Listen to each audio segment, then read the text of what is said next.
আসসালামু আলাইকুম শিক্ষার্থী বন্ধুরা,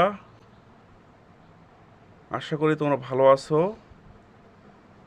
আজকে আমি তোমাদের একটি গাণিতিক সমস্যার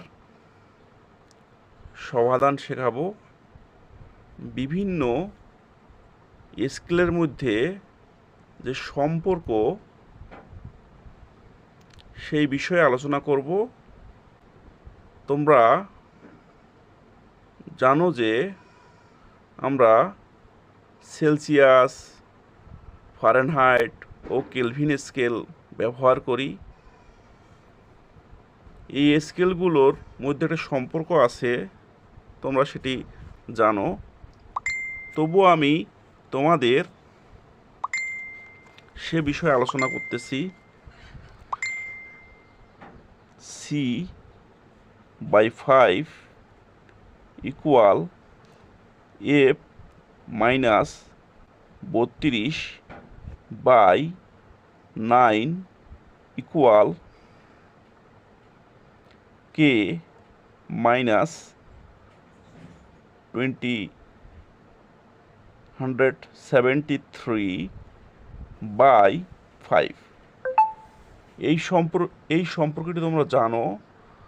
আমাদের যেই সমস্যাটার সমাধান করতে হবে সেটি হচ্ছে কোন তাপমাত্রায় ফারেনহাইট ও সেলসিয়াস স্কেল একই পাঠ দিবে। কোন তাপমাত্রায় ফারেনহাইট ও সেলসিয়াস স্কেল একই পাঠ দিবে, অর্থাৎ ফারেনহাইট এবং সেলসিয়াস স্কেলের মধ্যে সম্পর্ক কোনটা? ফারেনহাইট। এফতে ফারেনহাইট আর সিতে সেলসিয়াস। তাহলে আমাদের এই সম্পর্কটি নিতে হবে। সেজন্য আমরা জানি C/5 ইকুয়াল F-32/9। এখন আমরা যেহেতু সমান, একই পার্ট দাও মানে সমান, ধরে নেই যে C=F=X, অর্থাৎ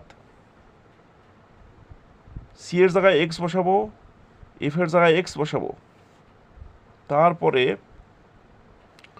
কোনাকুনি গুণ করব। তাহলে কি হবে? 9x হবে। এই 5টা এক্সের সঙ্গে গুণ হবে 5x হবে, মাইনাস 32 সঙ্গে 5 গুণ হবে। তারপর আমরা 5x এদিকে নিয়ে আসলে -5x হয়ে যাবে।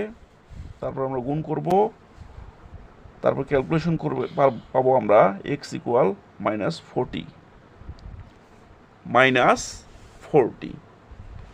তা অতএব সেলসিয়াস স্কেলের পার্ট -40°C,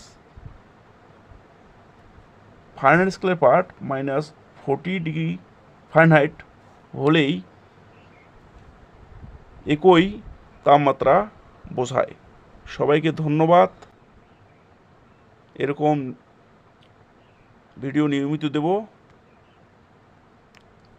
আসসালামু আলাইকুম।